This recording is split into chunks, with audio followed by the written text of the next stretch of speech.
अल्हम्दुलिल्लाहि रब्बिल आलमीन वस्सलातु वस्सलामु अला रसूलिल अमीन व अला आलिहि व अस्हाबिहि अजमईन अम्मा बाद फौज़ु बिल्लाहि मिनश शैतानिर रजीम बिस्मिल्लाहिर रहमानिर रहीम लक़द खलक़नल इंसाना फ़ी अहसनि तक़वीम सुम्मा रददनाहु अस्फल साफिलिन सदक़ल्लाहुल अज़ीम। అనంత కరుణామయుడు అపార కృపాశీలుడు సర్వలోక నియామకుడు సర్వ సృష్టికర్త అయిన దైవానికే సమస్త స్తోత్రం తెలియజేసుకుంటూ, సోదర మహర్షులరా, ఆధ్యాత్మిక ప్రియులరా, ఈరోజు నేను మీ ముందు మానవుడు తన స్థానాన్ని ఉన్నత నైతిక విలువలతో, మంచి లక్షణాలతో, మంచి అలవాట్లతో, మంచి గుణగణాలతో ఉన్నతపరుచుకుంటే అతని మానవ జన్మ కూడా గౌరవప్రదంగా ఉంటుంది. అదేవిధంగా పరలోకంలో దేవుని యొక్క మోక్షము, అనుగ్రహం కూడా కలిగేదానికి అవకాశం. మరి ఇదే గౌరవప్రదమైన మానవ జన్మ ఎత్తిన మనిషి తన స్థానాన్ని దిగజార్చుకుంటే ఇహలోకంలో ఏ విధంగా అతను అగౌరవం పాలవుతాడు, అతని విశ్వాసాలు ఏ విధంగా ఉంటాయి, అతని లక్షణాలు ఏ విధంగా ఉంటాయి, అతని వ్యవహారం ఏ విధంగా ఉంటుంది, దానికి సంబంధించి నేను మీ ముందు కొన్ని విషయాలు ముందుంచే ప్రయత్నం చేస్తాను. సోదర మహాశయులారా, ఎవరైతే తన స్థానాన్ని ఉన్నతపరుచుకుంటారో సర్వ సృష్టి కర్త అఘోర సర్వశక్తి సంపన్నుడైన దైవాన్ని విశ్వసిస్తారు. సజ్జనులు, పుణ్యాత్ములు, ప్రవక్తలు, మహనీయుల మార్గం ఏదైతే ఉందో ఆ మార్గాన్ని అనుసరిస్తారు. కానీ నీచులు, నికృష్టులు, తమ స్థానం నుంచి దిగజారిన మూర్ఖులు ఎవరైతే ఉన్నారో వారు వారి యొక్క స్థానాన్ని పాతాళానికి దిగజార్చుకుంటారు. వారు ఎవరు, వారి లక్షణాలు ఏమిటి, విశ్వాసాలు ఏమిటి అంటే, వారు వారి విశ్వాస కారణంగా పుట్టుకతోనే ఉత్తములైతారు. మరికొంతమంది పుట్టుకతోనే అధములుగా పుడతారు. ఇది ధర్మశాస్త్రానికి విరుద్ధమైన విశ్వాసం. మరి ఎవరైతే ఈ దుష్ట విశ్వాసాలని కలిగి ఉంటారో ఈ వ్యవస్థ, ఈ వ్యక్తులు, వీరి సంఖ్య చాలా తక్కువ ఉన్నప్పటికీ వీరిని మనువాదులు అని చెప్పుకోవచ్చు. వీరి యొక్క శాతము పవిత్ర భారతదేశంలో 1% కూడా మించి ఉండదు. కానీ ప్రచార మాధ్యమాలన్నీ వీరి చేతిలో ఉన్న కారణంగా వీరి విశ్వాసాలను, వీరి యొక్క నమ్మకాలను, వీరి యొక్క ఆచారాలను బహుజనులైన బీద ప్రజలు ఎవరైతే ఉన్నారో వారందరిపైన రుద్దే ప్రయత్నము చేస్తూ ఉంటారు. అంటే 3 వర్ణాల వారు పుట్టుకతోనే ఉత్తములు, ఒక వర్గానికి చెందిన బహుజనులు ఎవరైతే ఉన్నారో వారు అధములు. ఈ శూద్రులు ఎవరైతే ఉన్నారో ఈ 3 వర్గాల ప్రజల్ని సేవ చేసుకోవాలా, వారిని సంతోష పెట్టినప్పుడే రాబోయే మరొక జన్మలో వారు అగ్రవర్ణాలలో పుడతారు, ఉత్తమ వర్గాలలో పుడతారు అనేది వీరి యొక్క విశ్వాసం, వీరి యొక్క నమ్మకం. అదేవిధంగా పూర్వజన్మలో ఎవరైతే పాపాత్ములు ఉన్నారో, నేరస్తులు ఎవరైతే ఉన్నారో, హంతకులు ఎవరైతే ఉన్నారో ఈ జన్మలో వారు శూద్ర వంశంలో పుడతారు. కుంటివారుగా, గుడ్డివారుగా, బీదవారుగా, దరిద్రులుగా పుడతారు. కాబట్టి పూర్వజన్మ సుకృతం కారణంగా వాళ్ళు కుంటివారుగా, గుడ్డివారుగా, అవిటివారుగా పుట్టారు. కాబట్టి వారికి మనము దానం చేయాల్సిన, సేవ చేయాల్సిన, గౌరవించాల్సిన అవసరం లేదు అని వీరి యొక్క విశ్వాసం, వీరి యొక్క నమ్మకం. వారిని అస్పృశ్యులుగా, అంటరాని వారుగా భావించిన కారణంగానే వారి నుంచి వేరు చేసుకొని అగ్రహారాలు అనేసి వీరి యొక్క వాడలు వేరుగా కట్టుకుంటారు. ఎవరినైతే అంటరాని వారుగా భావిస్తూ ఉన్నారో వారికి అన్నపానీయాలు ఇవ్వరు, బట్టలు ఇవ్వరు, విద్యను ఇవ్వరు, ఆధ్యాత్మిక గృహాలలోకి ప్రవేశింపజేయనియరు. వారిని అంటరాని వారుగా పెట్టి వారితో భుజించడం కానీ, అన్నపానీయాలు తీసుకోవడం కానీ పాపంగా భావిస్తారు. మతం ఒకటే చెప్పుకొని వారితో వివాహ బంధాలను, వారితో స్నేహాన్ని నిషిద్ధం చేసుకుంటారు.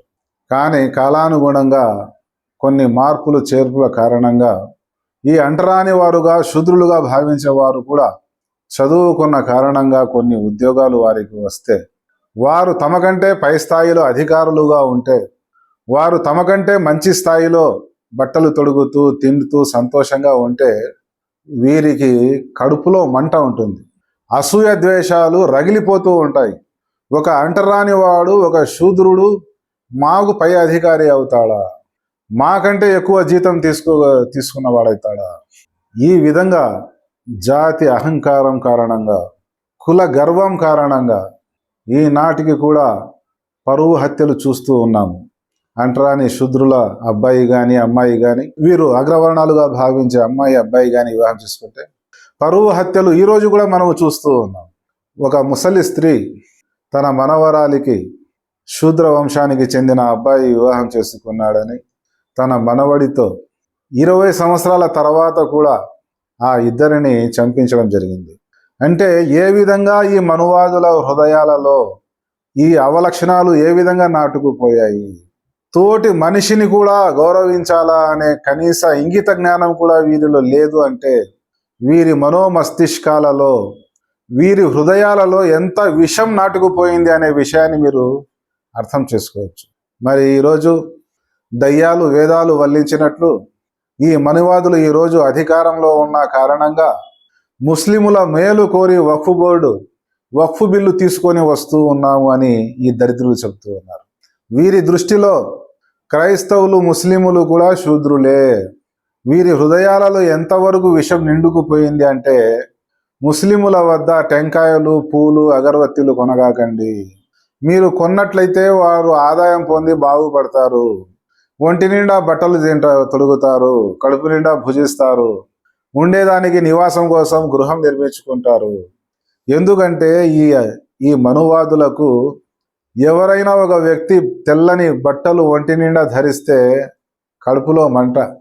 ఎవడైనా తిని ఆనందంగా పెళ్ళాం బిడ్డలతో వివాహం చేసుకొని ఉండాలంటే కడుపులో మంట. ఎందుకంటే ఈ దరిద్రులకు ఒంటిపైన బట్టలు లేకుండా, షేవింగ్ లేకుండా, స్నానం లేకుండా 12 సంవత్సరాలు 15 సంవత్సరాలు అడవుల్లో ఉంటేనే వీళ్ళ దృష్టిలో భక్తిపురుడు, ఆధ్యాత్మిక వేత్త, వీరి దృష్టిలో పుణ్యాత్ముడు. అంటే వీరి దృష్టిలో స్నానం చేసుకొని, షేవింగ్ చేసుకొని, ఒంటి నిండా బట్టలు తొడగడము, పెళ్లి చేసుకొని పిల్లల్ని కనడము కూడా వీళ్ళకు అసూయ. అంటే ఈ మనువాదుల సంకుచిత మనస్తత్వం ఏ విధంగా ఉంటుంది అంటే, అందితే జిట్టు, అందుకుంటే కాళ్ళు. బ్రిటిష్ వారి కాలంలోనేమో, నవాబుల కాలంలో ఏమో వాళ్ళ కాళ్ళ దగ్గర ఉండి హోదాలు పొందినారు. ఇప్పుడు వారు బలహీన స్థాయిలో, ఆర్థిక సరైన స్తోమత లేని కారణంగా బలహీనంగా ఉన్నప్పుడు వారి యొక్క జుట్టు పట్టుకొని కాలు కింద అదిమి ఉంచే ప్రయత్నాలు చేస్తూ ఉంటారు. మరి ఈ ఆర్ఎస్ఎస్, బీజేపీ మనువాదుల చరిత్ర చూసినట్లయితే ముస్లిముల సంస్కృతిని, వారి యొక్క ఆరాధన గృహాలను పగలగొట్టడము, వారిని హింసించడము, వారి ఆస్తులు దోచుకోవడము, వారికి కష్టాల పాలు చేయడము, ఉగ్రవాదులు అని నింద వేసి ప్రచార మాధ్యమాల ప్రచారం చేయడము, వీరు చేసిన నేరాలు వారిపై మోపడము, ఇవన్నీ ఇంగిత జ్ఞానం ఉన్న ప్రతి మనిషికి తెలుసు. సోదర మహాశలరా, ఈ మనువాదులు ఒక ముస్లిములకు, ఒక క్రైస్తవులకే కాదు, ఒక బహుజనులకే కాదు, బడుగు బలహీన అంటరాని ప్రజలకే కాదు, ప్రపంచ మానవాళికే హానికరము. అందుకోసము నేను కొన్ని లక్షణాలు మాత్రమే ఈ వీడియోలో తెలుపుతూ ఉన్నాను. ఇంకా చాలా లక్షణాలు ఉన్నాయి.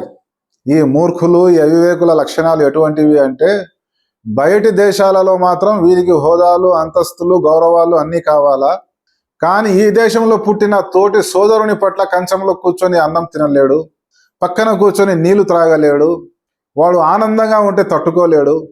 ఇటువంటి భావజాలము వ్యాపించకుండా ఉండాలి అంటే వీరి యొక్క విశ్వాసాలు ఏమిటి, వీరి యొక్క లక్షణాలు ఏమిటి, వీరి యొక్క గుణగణాలు ఏమిటి? బడుగు బలహీన ప్రజలు ఎవరైతే ఉన్నారో, బహుజనులు ఎవరైతే ఉన్నారో, ఎవరైతే నా సందేశం వింటూ ఉన్నారో వారందరూ కూడా అర్థం చేసుకోవాల్సిన అవసరం ఉంది సోదర మహాశదర. అందుకోసమే కారుణ్య ప్రభు అయిన దైవము మానవుడు తన ఉన్నతమైన స్థానం నుంచి దిగజారితే అతను క్రూర మృగాల కంటే, విష కీటకాల కంటే అధపాతాళానికి దిగజారుతాడు. విషకీటకమైన పాము కూడా తన ప్రాణ రక్షణ కోసం మాత్రమే విషాన్ని ఉపయోగిస్తుంది. కానీ వీరి ఆలోచనల్లో, వీరి హృదయాలలో, వీరి శరీరంలో ప్రతి ఒక్క అంగం, ప్రతి ఒక్క అవయం కూడా విషంతో నిండి ఉంది. వీరి యొక్క హృదయాలు, మరో మస్తిష్కాలు విషంతో నిండి ఉన్నాయి. కాబట్టి వీరి యొక్క నిర్మూలన ఏ విధంగానైతే ఒక రైతు చీడ పురుగులను సంహరిస్తాడో పిచికారి చేసి మందును, ఆ విధంగా మన సమాజం నుంచి వీరిని వెలివేయవలసిన అగత్యం ఇప్పుడు ఏర్పడింది. కాబట్టి ఈ దుర్మార్గులను దూరం చేసే ప్రయత్నాలన్నీ చేయాలని నేను సర్వమానవాళికి సందేశం ఇస్తూ నా ఈ ప్రసంగాన్ని ముగిస్తున్నాను. ఏవైతే విషయాలు చెప్పామో వినామో అర్థం చేసుకుని ఆచరించే సద్బుద్ధి కలగని వేడుకుంటున్నాను. అస్సలాము అలైకుం వరహమతుల్లాహి వబరకాతుహు.